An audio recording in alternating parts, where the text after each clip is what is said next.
earthing is necessary for us. কিহৰ কাৰণে লাগে earthing? আমি মাজে মাজে শুনো যে আমাৰ শক পৰিছে ইলেক্ট্ৰিকেল বস্তুবিলাকে।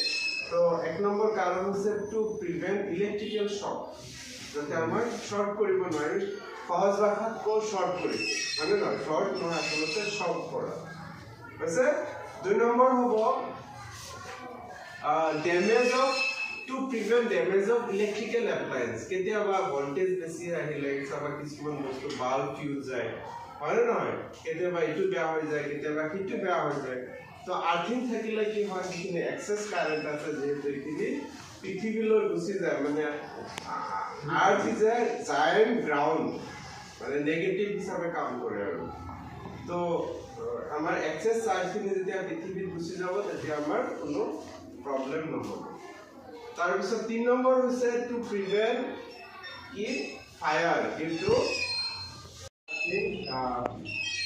earthing means the connection of metallic part of electrical appliance to electrical appliance and installation to the earth such that the excess current, the leakage current may be flow to the earth. বুজি পাইছেনে? যদি define কৰিব যাওঁ এনেকুৱা হ'ব যে এটা ফ্ৰিজে হওক বা আমাৰ হিটাৰ, তাৰ যিটো মেটেলিক পাৰ্ট আছে কেতিয়াবা লাইভ হৈ যায়। বুজি পাইছেনে? কেতিয়াবা লাইভ হৈ যায়, গতিকে তাত কাৰেণ্টটো আহি যায়। তো কাৰেণ্টটো আহিলে কেতিয়াবা আমি ফ্ৰিজত টাচ কৰিলে আমি মাজে মাজে কওঁ যে এইটো বডি হৈ আছে, কোনে নকওঁ? আচলতে ইয়াত লিকেজ হৈ কাৰেণ্টটো ফ্ল' হৈছে।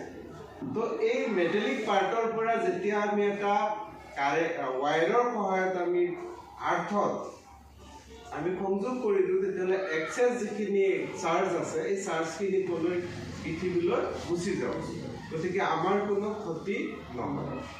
আৰু আৰ্থিংটো কৰা হয় আমাৰ ভিতৰত ঘৰৰ পিছফালে পুতি দিয়া হয়। আৰ্থিঙৰ কাৰণে যিডাল ৱায়াৰ ব্যৱহাৰ কৰা হয় এইটো চাব অলপ গ্ৰীণ কালাৰৰ থাকে, বুজি পাইছেনে?